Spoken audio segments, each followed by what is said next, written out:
بسم الله الرحمن الرحيم الحمد لله رب العالمين والصلاة والسلام على سيد الأنبياء والمرسلين وعلى آله وصحبه أجمعين أما بعد فأعوذ بالله من الشيطان الرجيم بسم الله الرحمن الرحيم وقل رب أدخلني مدخل صدق وأخرجني مخرج صدق واجعل لي من لدنك سلطانا نصيرا. وقال تعالى في مقام آخر والذين هاجروا في الله من بعد ما ظلموا لنبوئنهم في الدنيا حسنة ولأجر الآخرة أكبر لو كانوا يعلمون. صدق اللہ العظیم.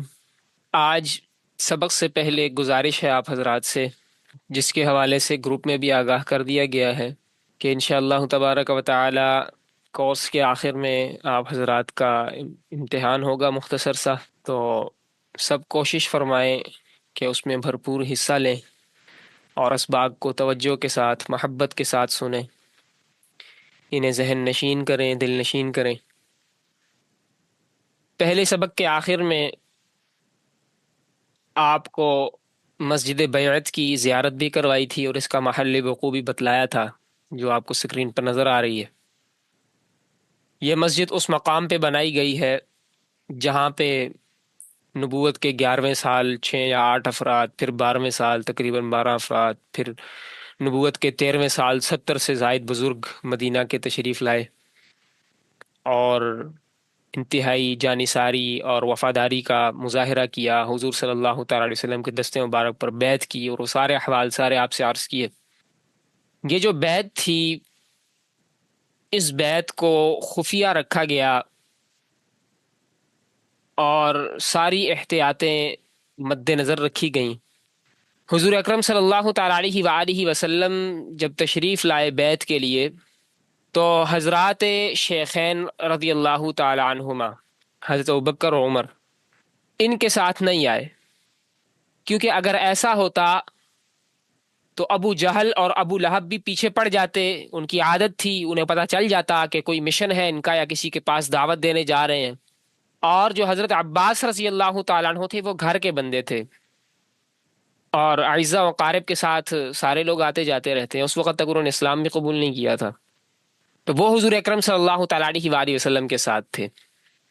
اسی طرح جیسے آپ سے عرض کیا تھا کہ جو وقت تھا یہ رات کا پہلا تیسرا پہر تھا، اور یہی وقت مناسب تھا کیونکہ پہلے پہر میں بہت سے لوگ جاگ رہے ہوتے ہیں اور آخری پہر میں بہت سے لوگوں کی نیند جو ہے پوری ہو چکی ہوتی ہے، ہلکی سی بھی حرکت ہو جائے تو وہ جاگ پڑتے ہیں۔ تو پہلا وہ تھوڑا حصہ گزار کے جو تیسرا پہر، جو 3 حصوں میں اگر رات کو تقسیم کیا جائے تو جو پہلا تیسرا پہر بنتا ہے، اس میں حضور اکرم صلی اللہ تعالیٰ علیہ وآلہ وسلم نے مدینہ سے آئے ہوئے بزرگوں سے، حضرات صحابہ کرام رضوان اللہ تعالیٰ علیہ مجمعین سے ملاقات کی۔ اور پھر یہ جگہ ہے جہاں پر یہ مسجد بیعت ہے، جہاں پر بیعت کا وہ منظر تھا، تو مینا کے اور پھر جو دن اس کے لیے چنے گئے وہ مینا کے آخری ایام تھے، اور ان میں پھر آخری گھڑیوں کا زمانہ وہ بیعت کے لیے مقرر کیا تاکہ بیعت کے بعد جلد جو ہے وہ واپسی شروع ہو جائے۔ اور یہ جو عقبہ، یہ پہاڑ کی گھاٹی، یہ مینا کا آخری کونا، یہ جمع ہونے کے لیے منتخب کیا۔ اتنی دور بھی یہ جگہ نہیں ہے کہ سارے وہاں پہ پہنچ نہ سکیں، اور پہاڑیوں کے درمیان ہونے کی وجہ سے پھر یہ محفوظ بھی ہے۔ عقبہ گھاٹی کو کہا جاتا ہے پہاڑ کی، تو یہ عقبہ ہے، مسجد کو بھی مسجد عقبہ کہا جاتا ہے، اور بیت کو بھی بیت عقبہ کہا جاتا ہے۔ یہ بیت ایک گھاٹی کے اندر ہوئی، اور پھر جمع ہونے کے لیے حضرات صحابہ کرام ایک ایک کر کے، دو دو کر کے پہنچے، کیونکہ سارے یکدم پہنچتے تو پھر شور شرابہ ہونے کا خطرہ تھا۔ اور اسی طرح جو اجتماع تھا وہ بھی بہت مختصر تھا، جلدی ختم ہو گیا۔ یوں لگتا تھا کہ سارے کے سارے رات بھر اپنے اپنے بستروں پر رہے ہیں تاکہ کسی کو شک شبہ نہ ہو، کوئی اور معاملہ نہ ہو۔ تو یہ ساری تدابیر کو بروئے کار لایا گیا، لیکن جو سچوں کا ازلی دشمن شیطان ہے، اس نے اس معاملے میں مخبری کر دی، اور اس وقت مشرک جو ہے وہ غفلت کی نیند سو رہے تھے، انہیں پتہ نہیں تھا کہ رات کی تاریکی میں کیا کچھ ہو گیا ہے۔ وہ تو یہ سمجھ رہے تھے کہ ہم نے اسلام کو ایک دائرے کے اندر محصور کیا ہوا ہے اور مسلمان ہماری گرفت میں ہیں، کہیں آنے جانے کے نہیں ہیں، ہم سے ڈرتے ہیں چھپ چھپ کے. مطلب انہوں نے یہ سمجھا ہوا تھا کہ بس ایک دائرے کے اندر ہم نے مسلمانوں کو محصور کر دیا ہے. لیکن یہاں پر اللہ تبارک و تعالیٰ کے فیصلے اور تھے. اللہ تبارک و تعالیٰ نے کچھ ہی لمحوں کے اندر اسلام کی تقدیر بدل دی. یہ جو بیعت ہے، بیعت عقبہ ثانیہ، اسے بہت سے مفسرین کرام نے فتح کیا کہتے ہیں، سیرت نگاروں نے فتح الفتوح کا نام دیا ہے. فتح الفتوح یعنی کہ فتوحات کی بھی فتح، بالکل بنیادی فتح. اللہ تبارک و تعالی نے یہیں سے پھر فتوحات کے دروازے کھولے، یہیں سے اسلام کو مرکز ملا. مدینہ اور پھر پوری دنیا کے فاتحین، حضور صلی اللہ تعالی علیہ وسلم کے خلفاء وہیں مدینہ میں رہتے تھے.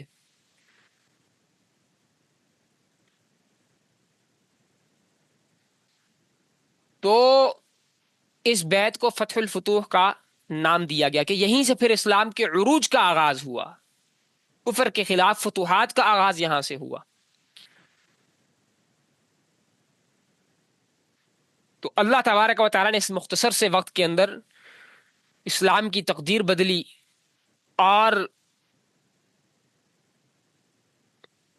جو اللہ تبارک و تعالیٰ کا لشکر تھا اس نے کفر کی کمر توڑنے کی قسمیں کھا لیں. آپس میں بیعت ہو رہی ہیں، معاہدے ہو رہے ہیں، محبت کا اظہار ہو رہا ہے، اور اپنا روشن مستقبل جو ہے مسلمانوں کو مل گیا. تو مشرک ان سب منصوبوں سے اگر اندھیرے میں ہی رہتے تو پھر ابلیس کو کیسے سکون آ سکتا تھا جو کہ اللہ کا دشمن ہے؟ تو اس نے مخبری کی. بھئی طریقہ اس نے کیا اپنایا؟ حضرت کعب بن مالک رضی اللہ تعالیٰ عنہ بتاتے ہیں کہ ہم بیت سے فارغ ہوئے تو گھاٹی کی چوٹی سے شیطان نے ایک ایسی زوردار آواز لگائی کہ میں نے ایسی اونچی آواز کبھی نہیں سنی. اور شیطان کہہ رہا تھا کہ اے مینا کے خیموں میں اترنے والو، کیا تمہیں مزمم اور اس کے بے دین ساتھیوں کے منصوبوں کا کچھ علم ہے؟ نعوذ باللہ، نعوذ باللہ. حضور صلی اللہ تعالیٰ علیہ وآلہ وسلم کا نام محمد ہے، لیکن مشرکین مکہ وہ دشمنی کی وجہ سے حضور صلی اللہ تعالیٰ علیہ وسلم کو محمد کے بجائے مزمم کہا کرتے تھے. اس کا معنی بالکل محمد کے برعکس بنتا ہے. تو شیطان نے آواز لگائی ہوئی اوپر پہاڑی سے، زوردار آواز لگائی چوٹی سے، اور کہا کہ یہ لوگ تم سے لڑنے کے لیے اکٹھے ہو رہے ہیں. تو حضور صلی اللہ علیہ وسلم نے فرمایا کہ گھاٹی کی چوٹی پہ سے یہ جو آواز ہے نا، یہ شیطان کی آواز ہے، اور اس کا نام عزب بن عزیب ہے. اور پھر فرمایا کہ آواز دے کہ اتسمع یا عدو اللہ اما واللہ لافرغن لک، کہ اللہ کے دشمن کان کھول کے سن لے کہ اللہ کی قسم میں عن قریب تیرے لیے فارغ ہو جاؤں گا. پھر حضرات صحابہ کرام سے فرمایا کہ اپنے اپنے جگہوں پر واپس چلے جائیں. حضرت عباس بن عبادہ رضی اللہ تعالیٰ عنہ نے کہا کہ اس خدا کی قسم جس نے آپ کو حق کے ساتھ بھیجا ہے، اگر آپ اجازت دیں تو ہم تلواریں لے کر اہل مینا پہ ٹوٹ پڑیں اور انہیں نیند ہی میں موت کے گھاٹ اتار دیں. تو حضور نے فرمایا ہمیں اس کی اجازت نہیں ہے، آپ سب اپنے اپنے ٹھکانوں میں چلے جاؤ. تو فرماتے ہیں ہم پھر سارے اپنے بستروں پہ آ کے لیٹ کے صبح تک سوتے رہے. اس وقت تک حضور صلی اللہ تعالی وسلم کو جہاد کی اجازت نہیں ملی تھی، قتال کی اجازت نہیں ملی تھی. بعد میں پھر قتال کی اجازت ملی. صبح ہوئی تو قریش کے جو سردار تھے وہ مدینہ والوں کے پاس پہنچے، اور مدینہ منورہ کے جو مشرک تھے ان سے وہ پوچھنے لگے، قریش کے سردار، کہ ہم نے سنا ہے کہ تم لوگ ہمارے ساتھی یعنی حضور صلی اللہ علیہ وسلم کے پاس آئے ہو اور اسے جو ہے اپنے ساتھ لے جانا چاہتے ہو، بیعت ہوئی ہے اور ہمارے ساتھ لڑنے کے لیے معاہدہ ہوا ہے. اور کہا کہ خدا کی قسم عرب میں جتنے بھی قبیلے ہیں کسی کے ساتھ لڑنا ہم اتنا برا نہیں سمجھتے جتنا ہم تم سے جنگ کو برا سمجھتے ہیں. تو جو مدینہ منورہ کے مشرک تھے وہ قسمیں اٹھا کے کہنے لگے کہ ایسا ہرگز نہیں ہوا اور ہمیں اس بارے میں کچھ پتہ بھی نہیں ہے. اور وہ کہہ رہے بھی سچ تھے کیونکہ انہیں تو اس بیعت کا پتہ بھی نہیں تھا. انہیں اس بیعت میں مکہ کے مشرکوں کو مدینہ کے مشرکوں شریک ہی نہیں کیا گیا تھا. اور عبداللہ بن ابی بن سلول وہ بھی اسی میں مکہ کے مدینہ کے مشرکوں میں سے تھا. وہ بھی بہت زیادہ خوش فہمی کے اندر مبتلا تھا، اور اس نے کہا کہ یہ خبر بالکل جھوٹ ہے، ایسا کچھ نہیں ہوا. اور میری قوم جو ہے اس قسم کے اہم فیصلے وہ میرے بغیر نہیں کیا کرتی. اس وقت بھی اس کو ایک گھمنڈ تھا، اور کہنے لگا کہ یثرب میں جب کوئی ایسا معاملہ پیش آتا ہے تو مجھ سے مشورے کیے بغیر قوم جو ہے وہ کوئی قدم نہیں اٹھاتی، تو میرے سے مشورہ لیتی ہے. ایسا نہیں ہوا، تم نے جو ہے وہ غلط خبر سنی ہے. تو اس کی بات سنی قریشی مطمئن ہو گئے، واپس چلے گئے. ادھر جو انصار مدینہ تھے انہوں نے جلد ہی کوچ کا اعلان کر دیا اور فوراً اپنے شہر کی طرف روانہ ہو گئے، تاکہ قریش کو اصل بات معلوم ہونے سے پہلے پہلے یہ حضرات وہاں سے نکل جائیں. اور ان کا خیال درست تھا، کیونکہ قریش کو جیسے ہی پتہ چلا تو وہ پھر جو مدینہ کے مسلمان تھے ان کا پیچھا کرنے کے لیے نکل گئے. غصے میں پاگل ہو رہے تھے، دور دور تک تعاقب کیا. لیکن حضرت سعد بن عبادہ اور منذر بن عمر رضی اللہ تعالیٰ عنہما، ان کے علاوہ انہیں کوئی نہیں ملا. تو ان میں سے حضرت منذر بن عمر یہ بھی وہاں سے بھاگنے میں کامیاب ہو گئے، اور جو دوسرے سعد بن عبادہ رضی اللہ تعالیٰ عنہ تھے وہ ان کے ہاتھ آ گئے. تو مشرکین پھر سارا غصہ ان کے اوپر اتارنے لگے. ان کے ہاتھ جو ہیں انہیں پالان کی رسی سے اور ان کی گردن کے ساتھ جو ہے وہ باندھ دیے اور انہیں مکہ لے آئے. بہت زیادہ مارا پیٹا، سر کے بال کھینچ کے انہیں جو ہے وہ تکلیفیں دی، اذیت دی. اور یہ ظلم و ستم کر رہے تھے مشرکین ان کے ساتھ کے حضرت جبیر بن مطعم اور حارث بن حرب، یہ انہوں نے درمیان میں آ کے ان کو چھوڑایا، کیونکہ یہ مال تجارت لے کے مدینہ منورہ سے گزرتے تھے. تو مدینہ منورہ میں سے اگر کوئی ان پر ظلم کرتا تو پھر سعد بن عبادہ رضی اللہ تعالیٰ عنہ پھر ان کو بچایا کرتے تھے. تو ادھر انصار مدینہ کو جب یہ پتہ چلا کہ حضرت سعد رضی اللہ تعالیٰ عنہ گرفتار ہو گئے ہیں تو وہ پھر جوابی حملہ کرنے کے لیے تیار ہو گئے. لیکن تھوڑی دیر بعد پھر انہوں نے دیکھا کہ سعد رضی اللہ تعالیٰ عنہ آ رہے ہیں، تو پھر سب مدینہ منورہ کی طرف روانہ ہو گئے. تو بہرحال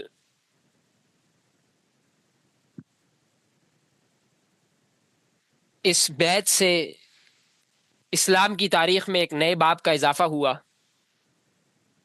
اور ہجرت کی راہیں جو ہیں وہ ہموار ہو گئیں. اب مسلمانوں کو نئے دار الہجرت میں منتقل ہونا تھا، نئی زندگی شروع کرنی تھی.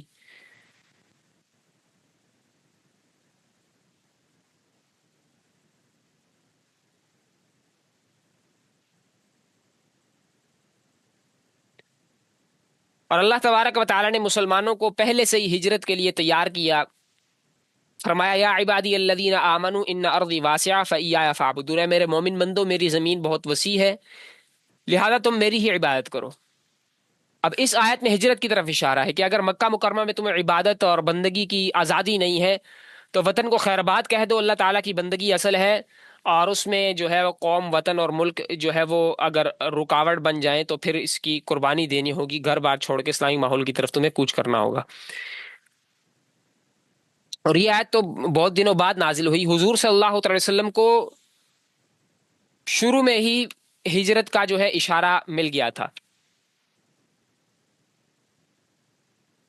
شروع میں ہی حضور صلی اللہ تعالیٰ علیہ وسلم کو اشارہ مل گیا کہ بھائی جو ہے ہجرت کرنی ہے.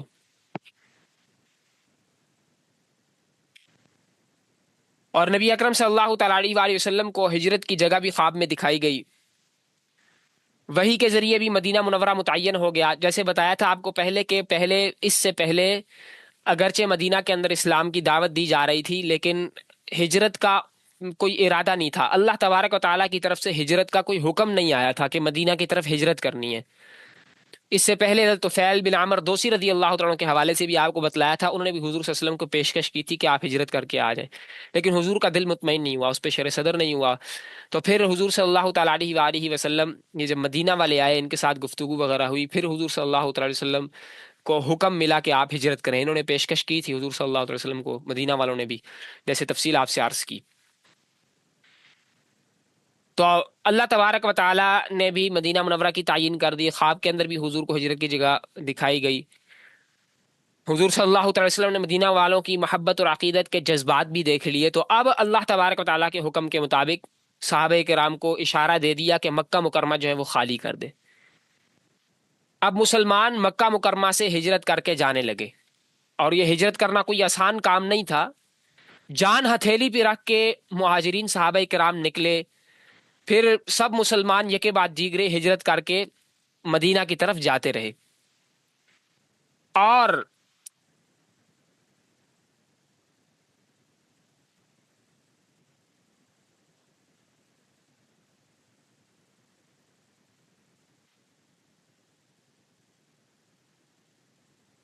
جنہوں نے سب سے پہلے مدینہ کی طرف ہجرت کی، سیرت کی بہت سی کتابوں میں یہ بات ملتی ہے کہ وہ سب سے پہلے مہاجر حضرت ابو سلمہ رضی اللہ تعالیٰ عنہ ہے۔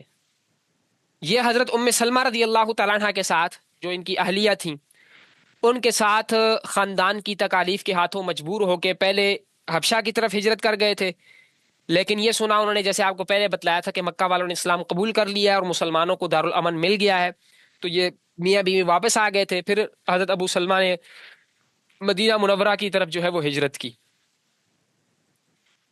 تو یہ حضرت ام سلمہ رضی اللہ تعالیٰ عنہ وہی ہیں جو ام المؤمنین رضی اللہ تعالیٰ عنہ پھر بنی بعد میں،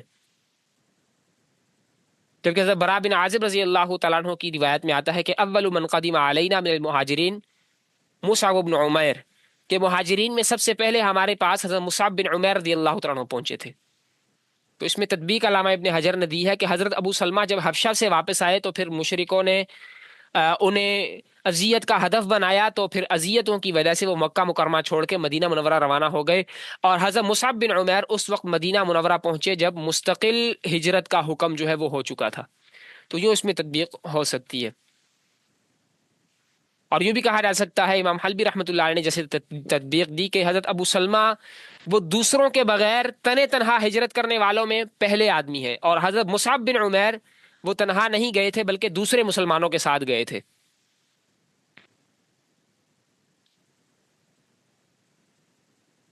اور حضرت ابو سلمہ رضی اللہ تعالیٰ عنہ وہ اس طرح ہی پہلے ہجرت کرنے والے ہو سکتے ہیں کہ خود اپنی مرضی سے مدینہ منورہ گئے تھے، جبکہ حضرت مصعب بن عمیر رضی اللہ تعالیٰ عنہ وہ حضور صلی اللہ تعالی وسلم کی طرف سے بھیجے گئے تھے۔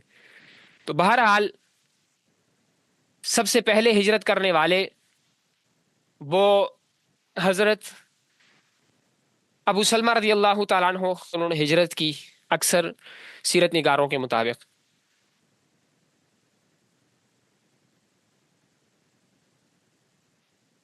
یہ جتنے حضرات تھے جنہوں نے ہجرتیں کی، سارے حضرات انہوں نے جانی مالی نقصان برداشت کیا، اذیتیں برداشت کی اور ہجرت کی، لیکن حضرت ابو سلمہ رضی اللہ تعالیٰ عنہ اور ان کی زوجہ محترمہ، ان کی داستان بہت ہی المناک ہے جو ہجرت کی داستان ہے۔ حضرت ابو سلمہ مکہ مکرمہ سے روانہ ہوئے، اونٹنی پہ بیٹھے، پیچھے ان کی اہلیہ محترمہ سوار ہوئیں، اور شیرخوار بیٹا حضرت ام سلمہ کی گود میں تھا، اور ابو سلمہ کے سسرال والوں نے دیکھ لیا تو فوراً ان کا راستہ روک کے وہ کھڑے ہو گئے اور کہا کہ اے ابو سلمہ، تمہیں اپنے بارے میں اختیار ہے، لیکن ام سلمہ ہماری بیٹی ہے، ہمیں گوارا نہیں کہ تم ہماری بیٹی کو لے کے در بدر مارے مارے پھرو، تو ہم اسے نہیں جانے دیں گے۔ تو حضرت ابو سلمہ بیوی اور بچے کو چھوڑ کے پھر اکیلے مدینہ منورہ کی طرف روانہ ہو گئے۔ ادھر ابو سلمہ کے خاندان کو جب اس سارے واقعے کا علم ہوا تو وہ پہنچ گئے اور کہنے لگے کہ ابو سلمہ کا بیٹا ہمارے خاندان کا بچہ ہے، جب تم نے اپنی بیٹی کو ان سے روک لیا ہے تو ہم اپنے بچے کو تمہارے پاس نہیں چھوڑیں گے۔ تو ماں سے پھر بچے کو انہوں نے چھین لیا، تو اس چھینا جھپٹی میں بچے کا ہاتھ اتر گیا اور موت تک جو ہے وہ ہاتھ اترا رہا۔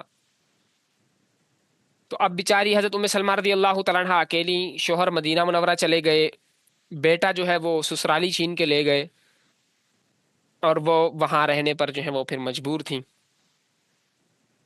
1 سال تک یہ روتی رہیں، بلکتی رہیں، روزانہ صبح کو ابتح میں جا کے بیٹھ جاتی اور شام تک وہیں بیٹھی روتی رہتی۔ تو ایک دن ایک رشتہ دار کو انہوں نے ان کی دردناک کیفیت دیکھی، دیکھ کے ترس آیا، تو اس نے اپنی قوم سے کہا کہ تمہیں اس مسکینہ پہ رحم نہیں آتا، تم نے جو ہے اس کو شوہر اور بچے سے جدا کر دیا ہے۔ تو قوم کے جو لوگ تھے ان کا دل کچھ نرم ہوا، تو انہوں نے پھر انہیں اجازت دے دی کہ تم اپنے شوہر کے پاس جا سکتی ہو۔ جب ابو سلمہ رضی اللہ تعالیٰ کے رشتہ داروں کو خبر ملی، پھر انہوں نے بیٹا بھی واپس لوٹا دیا، تو یہ پھر تنہا بچے کو گود میں لیے اونٹ پہ سوار ہو کے مدینہ منورہ کی طرف روانہ ہو گئیں۔ تو ان کا تفصیلی واقعہ ہے۔ اسی طرح بہت سے مسلمان پھر کرتے کراتے ہجرت کرتے رہے۔ حضرت عمر رضی اللہ تعالیٰ عنہ کی ہجرت بڑی عجیب ہے۔ مسلمان خفیہ طور پہ ہجرت کے لیے نکلتے تھے، اعلان ہجرت کرنا یہ خطرات سے خالی نہیں تھا، کفار بڑا شدید رد عمل دیتے تھے، وہ تو بعد میں بھی کافی عرصے تک ایسا چلتا رہا۔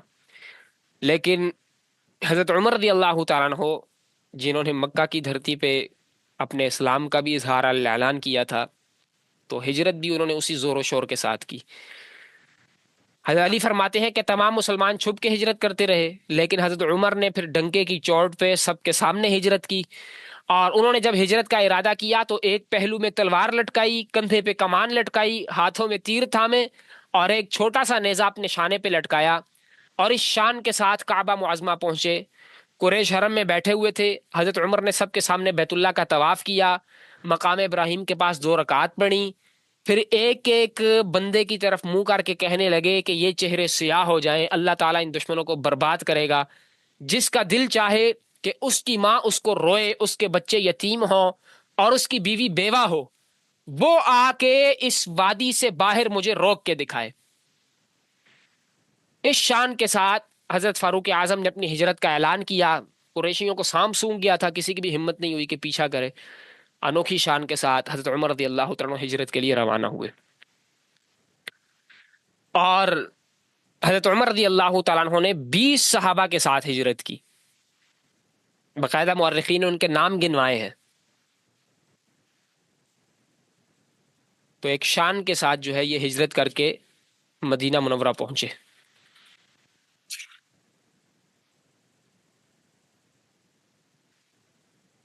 اللہ اکبر۔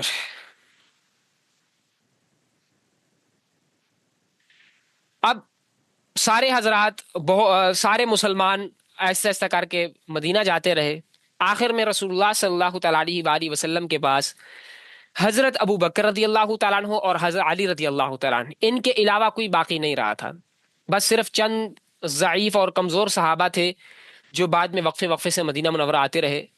اور رسول اللہ صلی اللہ تعالیٰ علیہ وآلہ وسلم کو اب جو ہے وحی کا انتظار تھا کہ اللہ تبارک و تعالیٰ کی طرف سے وحی آئے، اور پھر جو ہے حضور صلی اللہ تعالیٰ علیہ وسلم ہجرت فرمائیں۔ پہلے اپنے صحابہ کرام کو بھیجا، اور پھر نبی اکرم صلی اللہ تعالیٰ علیہ وسلم نے ہجرت فرمانی تھی۔ ہجرت سے 2-3 دن پہلے عین دوپہر کے وقت شدید گرمی میں حضور صلی اللہ تعالیٰ علیہ وآلہ وسلم حضرت ابوبکر رضی اللہ تعالیٰ عنہ کے گھر پہنچے، دستک دی تو حضرت ابوبکر رضی اللہ تعالیٰ عنہ کہنے لگے کہ میرے ماں باپ ان پہ صدقے، واللہ ما جاء به فی هذه الساعة الا امر، کہ حضور صلی اللہ تعالیٰ علیہ وآلہ وسلم اس وقت معمول کے خلاف تشریف لائے ہیں تو ضرور کوئی اہم معاملہ ہے۔ حضور صلی اللہ تعالیٰ علیہ وسلم نے فرمایا کہ کچھ مشورہ کرنا ہے، ساروں کو ہٹا دو۔ حضرت ابوبکر رضی اللہ تعالیٰ عنہ نے کہا کہ یہاں صرف آپ کے گھر والے ہیں، اور فرمایا کہ حضور صلی اللہ تعالیٰ علیہ وسلم نے فرمایا مجھے ہجرت کی اجازت مل گئی ہے۔ تو حضرت ابوبکر پھر جلدی سے بولے کہ مجھے بھی آپ کی ہمراہی کا شرف جو ہے وہ حاصل ہوگا۔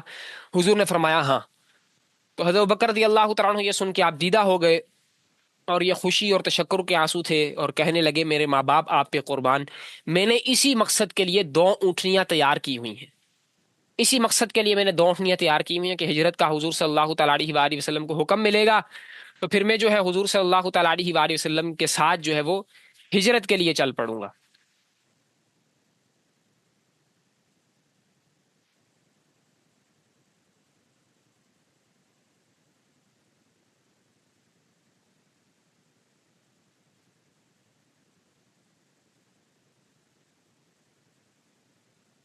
حضرت ابوبکر رضی اللہ تعالیٰ عنہ کے 2 گھر تھے، ایک گھر جو تھا وہ حضرت خدیجہ رضی اللہ تعالیٰ عنہ کے محلہ زقاق الحجر میں، زقاق العطارین وہاں پہ تھا، دوسرا گھر جو تھا وہ مسفلہ میں تھا۔ اور یہ جو مسفلہ میں گھر تھا، مسفلہ کے علاقے میں، یہ گھر مسجد حرام کا جو مرکز ہے وہاں سے 200 میٹر کے فاصلے پہ واقع تھا۔ پھر یہ مسجد کی شکل میں تبدیل ہو گیا، اور کافی عرصے تک وہاں پہ مسجد رہی، مسجد کا نام بھی مسجد ابوبکر رضی اللہ تعالیٰ عنہ تھا۔ پھر شہر کی جدید توسیع کے وقت یہ جو یادگار مسجد تھی اس کا اثر بھی ختم ہو گیا، اور باب ملک فہد کے سامنے جو ہے وہ اس کے قریب ہی مسجد تھی، وہاں پہ کسی زمانے میں بس سٹاپ ہوتا تھا تو اس کے قریب مسجد تھی۔ اس کی زیارت آپ کو کروا دیتے ہیں دار ابوبکر صدیق رضی اللہ تعالیٰ عنہ کے حوالے سے، پھر انشاءاللہ تبارک و تعالی مزید آپ سے عرض کرتے ہیں۔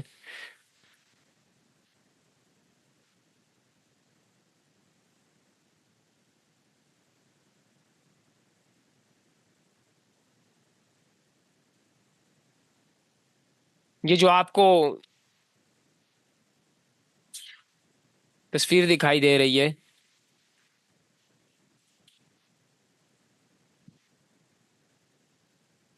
یہاں پہ یہ مسجد ہے، مسجد ابوبکر صدیق رضی اللہ تعالیٰ عنہ جس کے حوالے سے آپ کو بتایا، اور یہاں پہ حضرت صدیق اکبر رضی اللہ تعالیٰ عنہ کا گھر تھا۔ تو حضور صلی اللہ تعالیٰ علیہ وسلم نے اپنے ہم سفر حضرت صدیق اکبر رضی اللہ تعالیٰ عنہ کو اسی جگہ سے ساتھ لیا، اور پھر یہیں سے سفر ہجرت کے لیے حضور صلی اللہ علیہ وسلم روانہ ہوئے تھے۔ لیکن ابھی جو آپ سے واقعہ عرض کر رہا ہوں کہ ہجرت سے 2-3 دن پہلے دوپہر کے وقت حضور صلی اللہ تعالیٰ علیہ وآلہ وسلم حضرت صدیق اکبر رضی اللہ تعالیٰ عنہ کے گھر پہنچے تھے۔ بعد میں اس میں جدید توسیع کی وجہ سے یہ پھر مسجد نہیں رہی، اب یہ اس کی یہ لوکیشن بتائی جاتی ہے۔ انشاءاللہ میپ کے اوپر ہم اس کی لوکیشن آپ کو دکھا دیں گے، تو وہاں سے انشاءاللہ تسلی ہو جائے گی۔ بلکہ میپ کے حوالے سے آپ کو ابھی بتلا دیں تاکہ بعد میں سمجھنا آسان ہو۔ یہ آپ کو گوگل ارتھ پہ یہ میپ نظر آ رہا ہوگا۔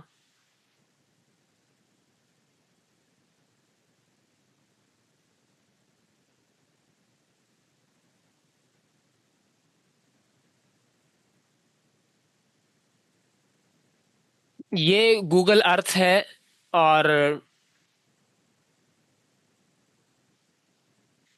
یہ آپ کو کچھ مقامات اس پہ یہ پن ہوئے ہوئے نظر آ رہے ہیں۔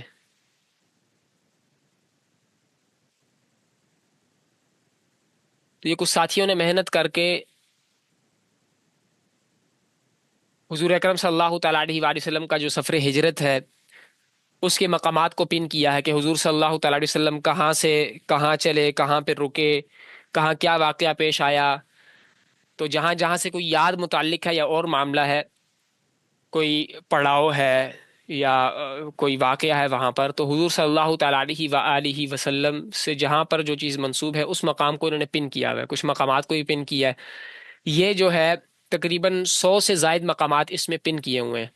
تو ہم تو انشاءاللہ ضروری گفتگو وہ آپ حضرات سے جو بہت بے حد یعنی بنیادی اور ضروری گفتگو ہے وہ کریں گے۔ باقی اگر کسی کا شوق ذوق ہو تو انشاءاللہ تبارک و تعالیٰ یہ ہم اس کا لنک جو ہے وہ بھی آپ کو انشاءاللہ سینڈ کر دیں گے۔ یہ فائل باقاعدہ KML فائل یہ انشاءاللہ آپ کو سینڈ کر دی جائے گی۔ تو یہ ہجرت کا راستہ ہے۔ یہ اس نقشے میں جو مقامات پن ہوئے ہیں وہ غار سور سے پن ہوئے ہوئے ہیں، یعنی اس سے پہلے دار ابوبکر صدیق یا دار خدیجۃ الکبریٰ رضی اللہ تعالیٰ عنہ، اس کے حوالے سے بھی انشاءاللہ آپ کو بتائیں گے۔ اسی طرح دار الندوہ، یہ جگہ اس میں پن نہیں ہوئی ہوئی۔ اسی طرح حضورہ ٹیلہ جو تھا اس سے بھی کچھ یادیں متعلق ہیں۔ تو یہ شروع ہوتا ہے غار سور سے، تو وہ انشاءاللہ تبارک و تعالیٰ یہیں پر آپ کو سرچ کر کے دکھا دیتے ہیں اس کے حوالے سے۔ تو یہ بڑا عجیب سفر تھا ہجرت کا۔ انشاءاللہ تبارک و تعالیٰ جب اس کا موقع آئے گا تو پھر یہ نقشہ آپ کو تفصیل کے ساتھ سمجھائیں گے۔ فی الحال اس میں دار ابوبکر صدیق رضی اللہ تعالیٰ عنہ کی جو لوکیشن ہے،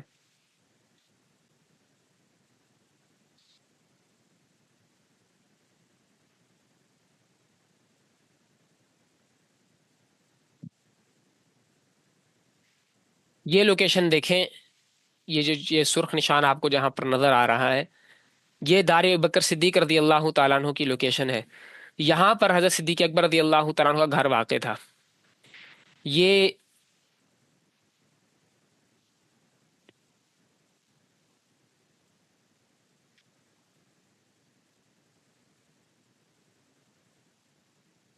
حرم کے قریب ہی یہ جگہ ہے، اور ابھی بتایا جاتا ہے کہ اس ہوٹل کی اس بلڈنگ کی تیسری منزل پہ جو ہے وہ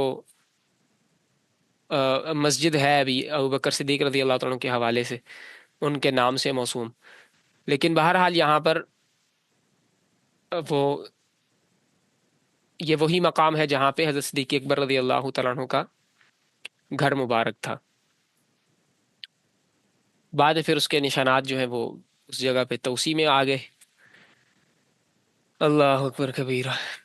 سفر ہجرت کی جو داستان ہے بہت ہی پر اثر اور غمگین داستان ہے۔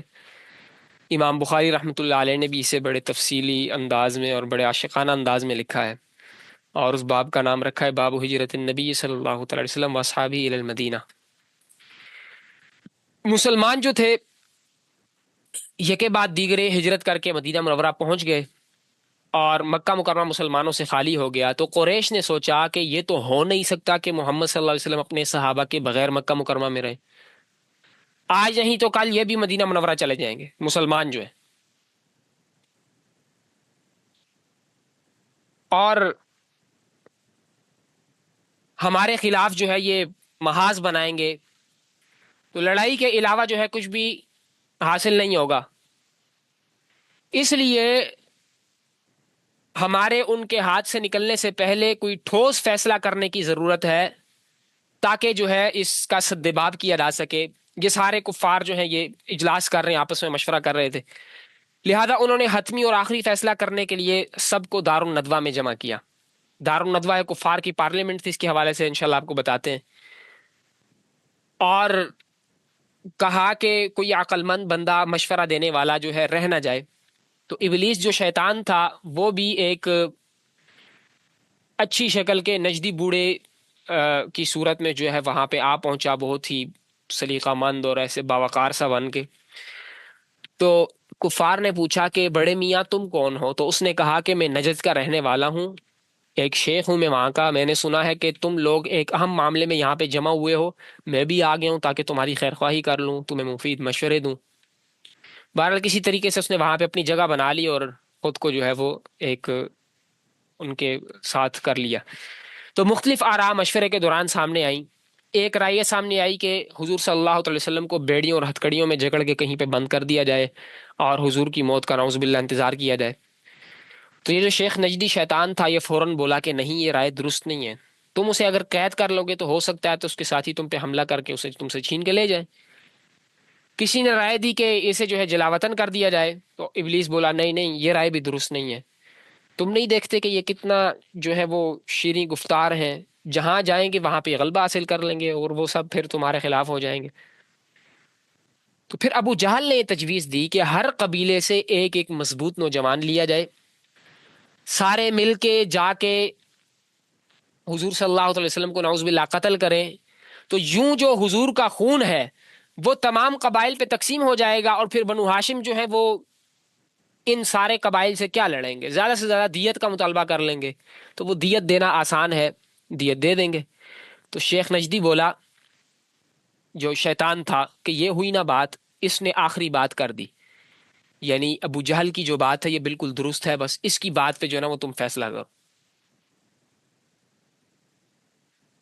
اب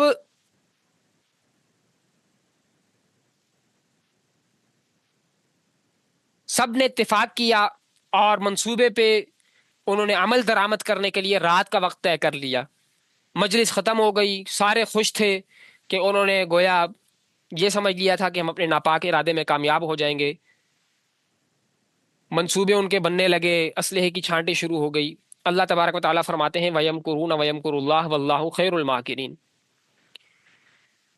کہ ایک تدبیر وہ کر رہے تھے، ادھر سے اللہ تبارک و تعالیٰ بھی تدبیر فرما رہے تھے، اور اللہ کی تدبیر جو ہے وہ بہترین ہوتی ہے، اللہ تعالیٰ بہتر تدبیر کرنے والے ہیں۔ ادھر اللہ تبارک و تعالیٰ نے حضور صلی اللہ علیہ وسلم کو اس چال سے بچانے کا سامان کر دیا۔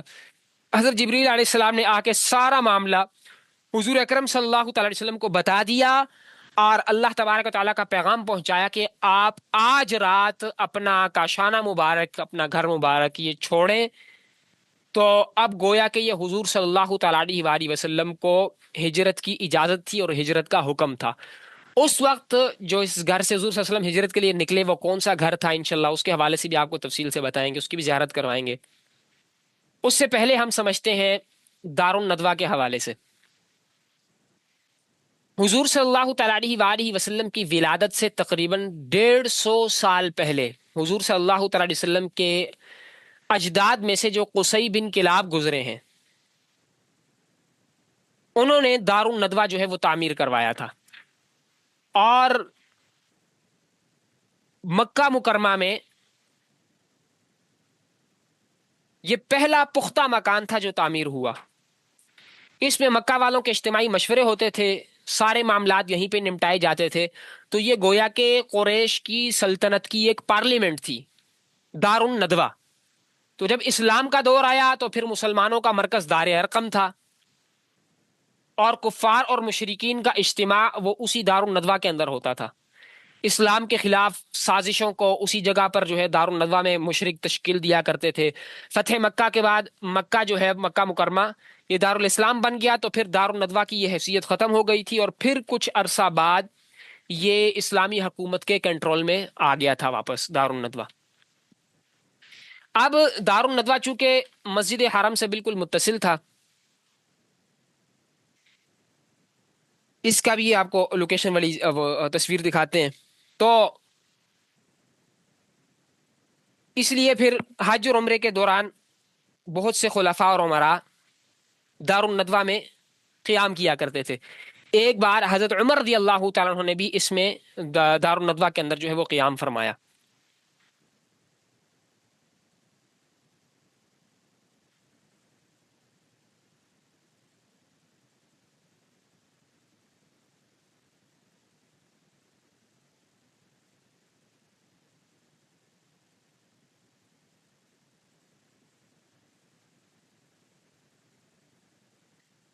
یہ دیکھیں بالکل مکہ کے قریب، بیت اللہ شریف کے قریب یہ دار الندوہ کا مقام ہے۔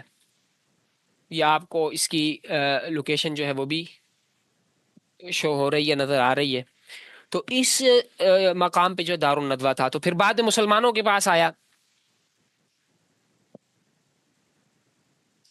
تو خلفاء اور عمراء نے بھی اس میں قیام کیا۔ ایک بار حضرت عمر رضی اللہ تعالیٰ نے بھی اس میں قیام کیا، اور عباسی خلیفہ معتضد باللہ نے 284 یا 281 ہجری میں پھر اس جگہ مسجد بنا دی۔ اور جیسے آپ دیکھ رہے ہیں کہ یہاں سے کعبۃ اللہ بالکل سامنے ہے، تو کئی زمانے تک حنفی امام اسی جگہ پہ کھڑے ہو کے نماز پڑھاتے تھے۔ جب ہر مسلک والے اپنے امام کے اقتداء میں نماز پڑھتے تھے، تو حنفی مسلک والے اس جگہ پہ نماز پڑھاتے تھے۔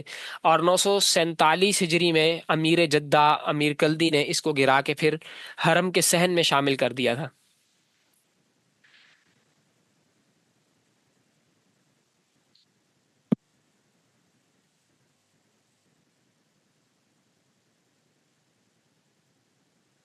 اور یادگار کے طور پر اسی سمت کے دروازے کا نام جو ہے باب الندوہ ہے، تو اس سے آپ کو وہ اندازہ ہو سکتا ہے۔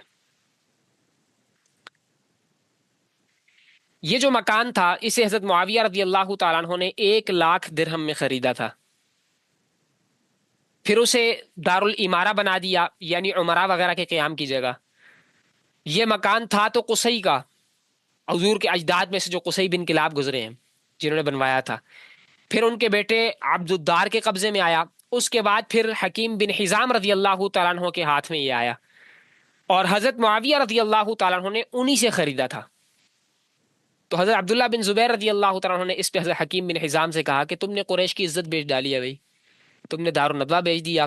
ان سے پوچھا تو حضرت حکیم بن حزام رضی اللہ تعالیٰ عنہ نے کہا کہ بھتیجے، اب تقوی کے علاوہ ساری عزتیں ختم ہو چکی ہیں۔ اور ایک روایت میں آتا ہے کہ حضرت معاویہ رضی اللہ تعالیٰ عنہ نے انہیں ملامت کیا کہ تم نے ایک ایسے گھر کو بھیج دیا ہے، حالانکہ خریدا خود تھا، کہ ایک گفتگو کر رہے تھے ان سے کہ تم نے ایک ایسے گھر کو بھیج دیا ہے جس کے ساتھ تمہارے بزرگوں کے فخر اور مکرمت کی داستانیں وابستہ ہیں۔ تو اس پہ حضرت حکیم رضی اللہ تعالیٰ عنہ نے کہا کہ اسلام لانے کے بعد زمانے جاہلیت کے ہر طرح کے مفاخر اور مکارم مٹ گئے، اب فخر اور عزت صرف تقوی سے حاصل ہو سکتی ہے۔ اور خدا کی قسم، میں نے زمانے جاہلیت میں اسے یعنی دار الندوہ کو شراب کے ایک مٹکے کے بدلے میں خریدا تھا، اور اب 1,00,000 درہم میں بیچا ہے۔ اور تم گواہ رہو، حضرت معاویہ سے کہا کہ تم اس بات پہ گواہ رہو کہ میں نے اس کی ساری قیمت اللہ تبارک و تعالیٰ کی راہ میں صدقہ کر دی۔ اب بتائیں خسارے میں کون رہا؟ یعنی جو بیچا بھی تھا 1,00,000 کا، تو وہ بھی، اس کی بھی قیمت جو ہے وہ اللہ تبارک و تعالیٰ کی راہ میں صدقہ کر دی۔ سبحان اللہ۔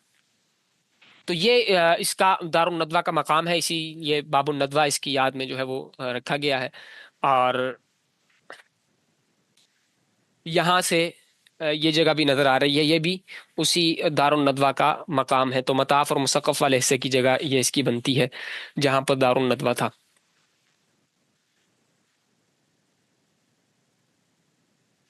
تو یہ کفار کی پارلیمنٹ تھی بھائی۔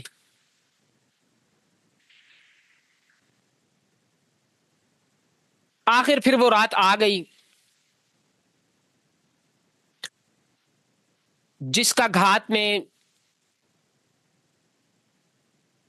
مشرک جو ہے وہ لگے ہوئے تھے، انتظار کر رہے تھے۔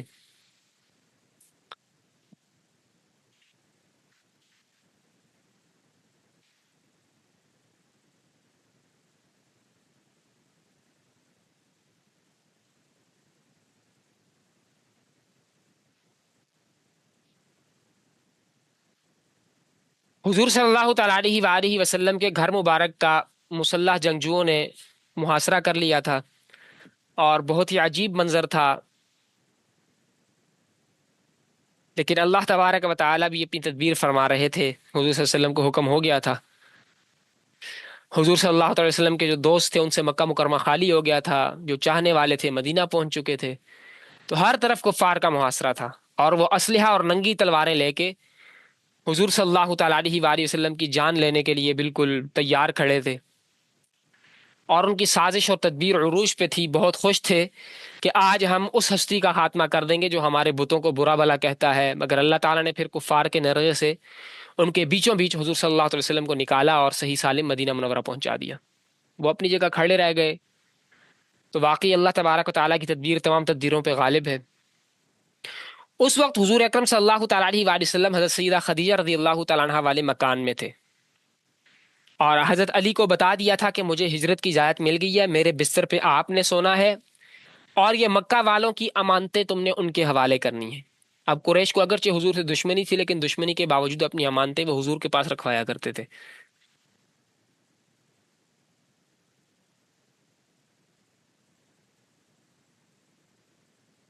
اور جو چادر حضور صلی اللہ علیہ وسلم سوتے وقت اوڑا کرتے تھے وہ حضرت علی رضی اللہ تعالیٰ عنہ کے حوالے کی کہ یہ اوڑھ کے سو جانا، اور ہمارے جانے کے بعد امانتوں والے کام سے نمٹ کے مدینہ منورہ پہنچ جانا، تو انشاءاللہ وہیں ملاقات ہوگی، تمہارے ساتھ کوئی ناخوشگوار حادثہ پیش نہیں آئے گا۔ اب اس وقت حضرت علی رضی اللہ تعالیٰ عنہ کی عمر 22 یا 23 سال کی تھی، اور یہ حضرت علی رضی اللہ تعالیٰ عنہ شیر خدا بچپن سے ہی بہادر اور شجاع قسم کے تھے، اور خوب جانتے تھے کہ رسول اللہ کے یوں تشریف لے جانے کے بعد کفار کا سارا زور حضرت علی پہ ٹوٹے گا، انہی پر ٹوٹے گا، لیکن حضور صلی اللہ علیہ وسلم کی حفاظت کی خاطر ہمت اور استقامت کے ساتھ ہر قسم کی قربانی دینے کے لیے تیار ہو گئے۔ اس لیے بعض علماء نے لکھا ہے کہ رسول اللہ صلی اللہ علیہ وسلم کے پہلے فدائی حضرت علی ہیں، اور حضرت علی جو ہے وہ بھی اس فدائیت کو بہت ہی محبت اور عقیدت کے ساتھ بیان کرتے تھے، باقاعدہ انہوں نے اس حوالے سے اشعار بھی کہے۔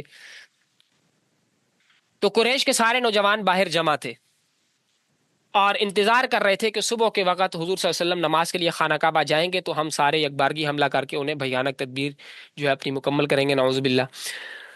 تو اور ابو جہل جو ہے باہر کھڑے ہو کے نا لیکچر دے رہا تھا لوگوں کو کہ محمد کہتا ہے کہ اگر تم اس کا دین قبول کر لو گے تو عرب و عجم کے بادشاہ بن جاؤ گے، پھر مرنے کے بعد اٹھو گے تو تمہیں اردن کے باغوں جیسے باغات ملیں گے، مذاق اڑا رہا تھا، اور اگر یہ نہیں کرو گے تو ذبح ہو جاؤ گے، پھر مرنے کے بعد اٹھو گے تو آگ میں گرو گے جہاں ہمیشہ جلتے رہو گے۔ اب ابو جہل نے اتنی بات کہی تھی کہ رسول اللہ صلی اللہ علیہ وسلم گھر سے نکلے اور اللہ کے حکم کے مطابق ایک خاک کی مٹھی بھری اور فرمایا کہ ہاں ہاں میں یہ کہتا ہوں، اور تو ان میں سے ایک ہے، یعنی جو آگ میں جہنم میں جلیں گے تو بھی ان میں سے ایک ہے۔ یہ کہتے ہوئے ان کے سروں پہ مٹی ڈالتے ہوئے سورہ یاسین کی جو آیات ہیں، یاسین والقرآن الحکیم، یہ وجعلنا من ایدیہم سدا ومن خلفہم سدا فاغشینا فہم لا یبصرون، یہاں تک یہ آیات پڑھتے ہوئے اطمینان کے ساتھ حضور صلی اللہ تعالیٰ علیہ وآلہ وسلم ان کے درمیان سے گزر گئے، اور دشمنوں کی آنکھیں کھلی ہیں لیکن دیکھ نہیں سکتے، بظاہر صحیح سالم ہیں اعضاء اور جوارح، اللہ تبارک و تعالیٰ نے ان کے معوف کر دیے، اور کھجور کے بے جان تنوں کی طرح جو وہ کھڑے رہے، اور ناکامی پہ پھر ہاتھ ملتے رہے۔ تھوڑی دیر بعد کسی نے آ کے ان سے پوچھا کہ تم یہاں کیوں کھڑے ہو اور کس کا انتظار کر رہے ہو؟ وہ بولے محمد کا صلی اللہ علیہ وسلم۔ تو اس نے کہا کہ او نامرادو، وہ تو تمہارے سروں پر مٹی ڈال کے تمہارے پاس سے نکل گئے ہیں، تھوڑا دیکھو تو صحیح اپنے سر پر مٹی تو دیکھو۔ تو ساروں نے اپنے سر پہ ہاتھ رکھ کے دیکھا تو سچ مچ مٹی تھی، لیکن اندر جھانک کے دیکھا تو بستر پر کسی کو دیکھا کہ چادر پہن کے جو ہے نا وہ سو رہے۔ تو کہنے لگے خدا کی قسم، محمد تو اپنی چادر اوڑھ کے بستر پر لیٹے ہوئے ہیں، تو تم جو ہے درست نہیں کہہ رہے۔ تو انہوں نے صبح تک پھر انتظار کیا۔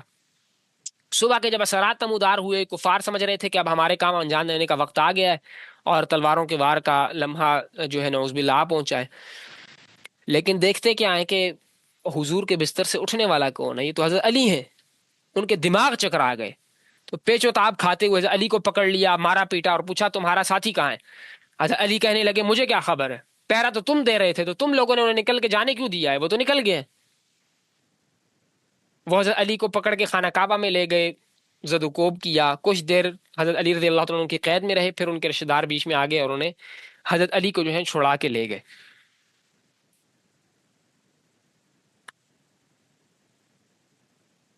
اب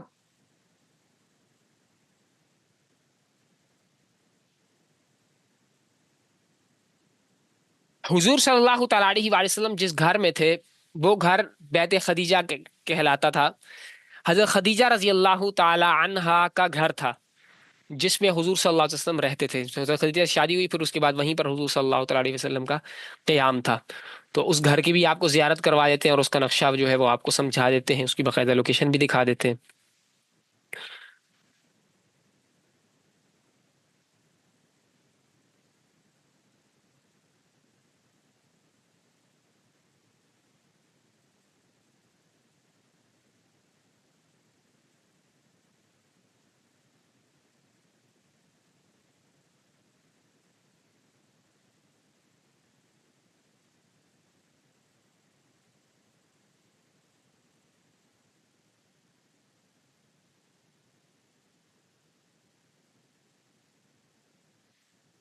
یہ سب سے پہلے اس کا نقشہ سمجھ لیں، پھر انشاءاللہ آپ کو تصاویر دکھا دیتے ہیں۔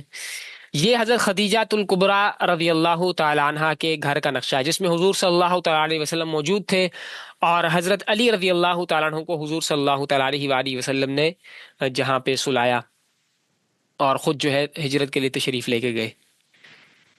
یہ جو درمیان میں آپ کو یہ جو دروازہ نظر آ رہا ہے یہ مین داخلی دروازہ ہے، اور پھر یہ جو ہے گزرنے کا راستہ ہے اور یہ لانچ وغیرہ، اور ادھر سے اگر آپ بائیں ہاتھ پہ جائیں تو یہ جو آپ کو بڑا سا ہال نظر آ رہا ہے یہ وفود کے استقبال کی جگہ ہے۔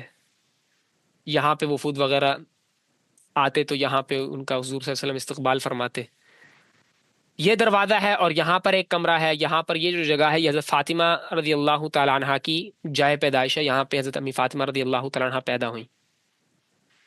پھر اگر آپ اس کمرے سے نکل کے دائیں طرف کو اندر ہوں تو یہ حضور صلی اللہ تعالی علیہ وآلہ وسلم کا کمرہ ہے، اور اس سے واپس نکلیں اور اس طرف جائیں تو یہ مصلی نبی صلی اللہ تعالی علیہ وسلم، حضور صلی اللہ تعالی علیہ وسلم کی عبادت کی جگہ ہے۔ یہاں پر آپ کو ایک چھوٹا سا یہ اس طرح یہ نشان بھی نظر آ رہا ہوگا، یہاں پر محراب بھی ہے، انشاءاللہ آپ اس کو آپ کو دکھاتے ہیں۔ پھر یہ سیڑھیاں بنی ہوئی ہیں، اور یہ جو پیچھے جگہ ہے کھلی، یہاں پر حضرت اما خدیجہ رضی اللہ تعالیٰ عنہ کی تجارت کا سامان وغیرہ ہوتا تھا، یہ تجارت کی جگہ ہے۔ تو یہاں پہ حضرت خدیجہ رضی اللہ تعالیٰ عنہ کی تاجرہ تھیں، حضور صلی اللہ تعالیٰ علیہ وسلم انہی کی تجارت کا سامان لے کے انہی کا سامان لے کے شام میں بیچنے کے لیے گئے تھے۔ تو پھر وہ جو راستے میں معجزات وغیرہ ہوئے، سارے واقعات آپ نے سنے ہوں گے، یقیناً پڑھے بھی ہوں گے۔ تو اسی سے پھر حضور صلی اللہ تعالیٰ علیہ وآلہ وسلم سے انہوں نے جو ہے پھر وہ نکاح کیا۔ اور یہ حضرت خدیجہ رضی اللہ تعالیٰ عنہ کے گھر کی لوکیشن ہے، اس کے حوالے سے مزید آپ کو انشاءاللہ بتاتے ہیں۔ یہ وہ حضور صلی اللہ علیہ وسلم کا جو مصلی تھا جو آپ کو دکھایا، اس کے جو محراب ہے یہ اس کی تصویر ہے۔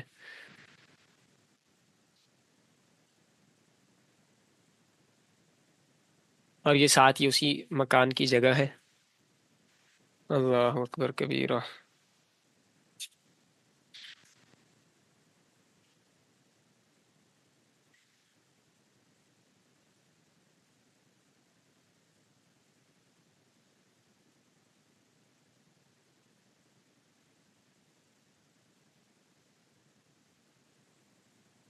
یہ نقشہ آپ اس کا بھی اسکرین شاٹ لے سکتے ہیں. یہ بزنس ایریا ہو گیا، یہ لیونگ ایریا اینڈ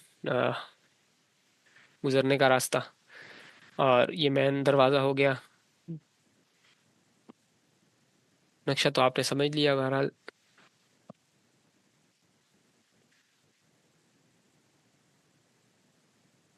پھر یہ جائے ولادت حضرت فاطمہ رضی اللہ تعالیٰ عنہ کی.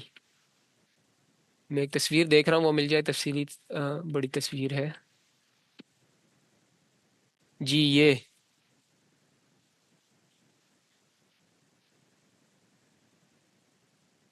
اگر اس نقشے کو آپ اس کے ساتھ ملا کر دیکھیں تو واضح ہو جاتی ہے بات.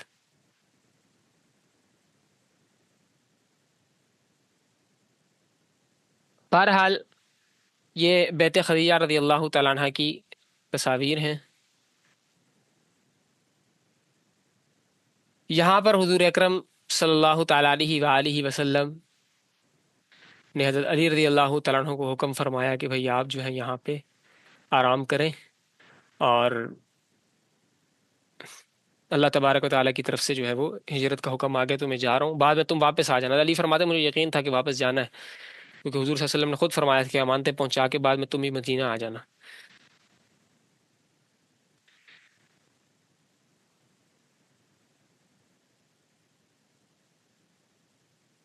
اب کافروں کا مشورہ تو یہ ہوا تھا کہ آمین، ہر قبیلے سے جو ہے ایک مضبوط نوجوان لیا جائے گا، اور وہ جو ہے یہ نعوذ باللہ ان کا مکروہ عزم جو ہے وہ پورا کرے گا، وہ سارے مل کے. تو اب ان چنے ہوئے جنگجوؤں کی تعداد کتنی تھی جنہوں نے ہجرت کی رات میں حضور صلی اللہ علیہ وسلم کے گھر مبارک کا محاصرہ کیا؟ تو بعض اہل سیر نے لکھا ہے کہ وہ 100 آدمی تھے. لیکن بعض رات کہتے ہیں بات درست نہیں، کیونکہ ہر قبیلے کے ایک ایک اگر فرد قبیلے سے لیا جائے تو مکہ مکرمہ کے قبائل یا بڑے گھرانے وہ 100 تو نہیں تھے. اس لیے صحیح بات یہ ہے کہ جو دارالندوہ میں مشورے کے لیے جمع ہوئے تھے ان کی تعداد 100 تھی. پھر ان میں سے انتخاب 15 جنگجوؤں کا ہوا تھا. اور علامہ ابن قیم رحمۃ اللہ علیہ نے زاد المعاد کے اندر ان لوگوں کی تعداد 11 لکھی ہے، اور ان کے جو نام ہیں ان میں پہلے نمبر پہ ابو جہل، اسی طرح ابو لہب، اسی طرح حکم بن عاص، اسی طرح نظر بن حارث، امیہ بن خلف، عقبہ بن ابی معیط، ابی بن خلف، زمعہ بن اسود، اور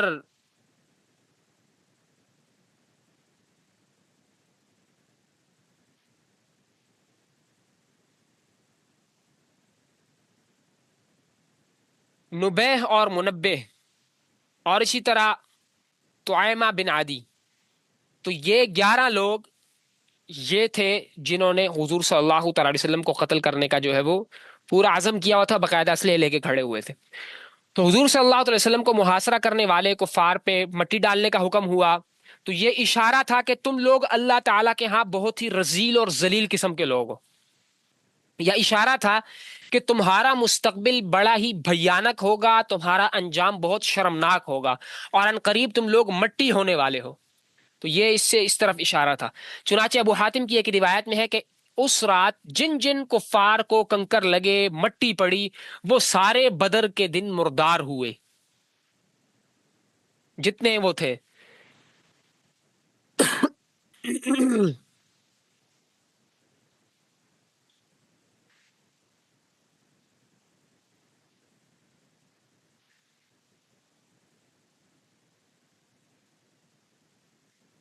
اب یہاں ایک سوال ہے کہ رسول اللہ صلی اللہ علیہ وسلم کے مدینہ منورہ کی طرف ہجرت اور وہاں قیام میں حکمت کیا تھی؟ تو اس کا جواب یہ ہے کہ یہ خدائی فیصلہ ہے کہ رسول اللہ صلی اللہ علیہ وسلم کی وجہ سے اشیاء کو، چیزوں کو، اور زمانوں کو، جگہوں کو عزت اور شرافت ملے. اب اگر حضور صلی اللہ علیہ وسلم آخری زندگی تک مکہ مکرمہ میں ہی رہتے تو کسی کے وہم میں یہ بات آ سکتی تھی کہ حضور صلی اللہ علیہ وسلم کو مکہ مکرمہ کی وجہ سے فضیلت اور منقبت ملی، اور مکہ مکرمہ کو حضرت خلیل ابراہیم خلیل اللہ اور حضرت اسماعیل ذبیح اللہ علیہ السلام ان کی وجہ سے شرف حاصل تھا. تو مدینہ کی طرف ہجرت سے وہم ختم ہو گیا. اب رسول اللہ صلی اللہ علیہ وسلم مدینہ منورہ تشریف لائے، یہاں قیام فرمایا. تو حضور صلی اللہ تعالی علیہ وسلم کی جو برکت ہے اس سے مدینہ کو، شہر طیبہ کو شرافت اور عزت ملی. چنانچہ امت کا اتفاق ہے کہ مدینہ منورہ میں وہ ٹکڑا جہاں حضور صلی اللہ تعالی علیہ وآلہ وسلم آرام فرما رہے ہیں، استراحت فرما رہے ہیں، یہ ٹکڑا ساری کائنات سے افضل ہے، بابرکت ہے، اور ساتوں آسمانوں، زمین، عرش، کرسی، حتیٰ کہ کعبۃ اللہ سے بھی یہ بلند ہے، فزوں تر ہے، اور اس ٹکڑے کو یہ افتخار صرف اور صرف حضور اکرم صلی اللہ تعالی علیہ وآلہ وسلم کے طفیل نصیب ہوا۔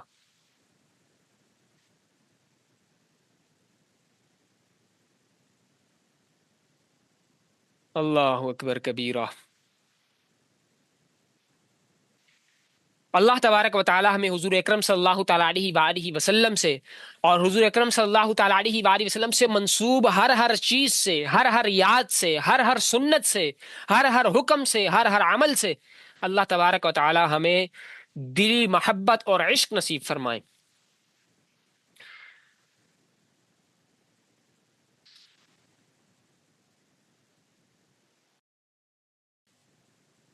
اب سبق ذرا اینڈ کرتے ہیں، اور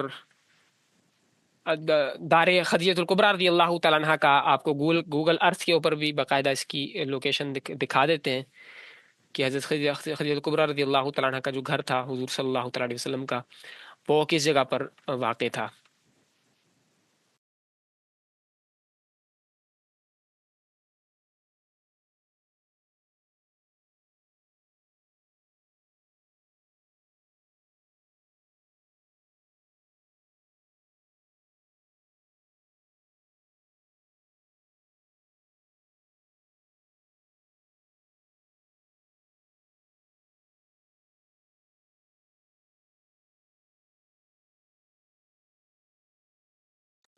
تو یہ جو آپ کو نظر آ رہی ہے لوکیشن جو یہاں پہ بھی سرچ کی، یہ حضرت خدیجہ الکبریٰ رضی اللہ تعالیٰ عنہ کے گھر کا محل وقوع۔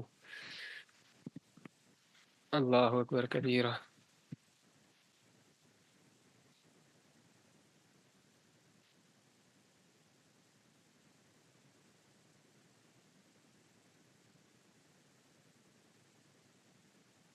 تو اس کے حوالے سے کچھ تفصیل حضرت خدیجہ رضی اللہ عنہ کے گھر کے حوالے سے، کہ جو آپ کو تصاویر دکھائیں مصلی کی، وہاں حضور صلی اللہ علیہ وسلم عبادت فرمایا کرتے تھے، اور اسی جگہ وحی نازل ہوتی تھی، اور اس کمرے کے اندر ایک گہری جگہ تھی جس کے متعلق یہ بتایا گیا ہے کہ یہاں آقا صلی اللہ علیہ وسلم وضو فرمایا کرتے تھے۔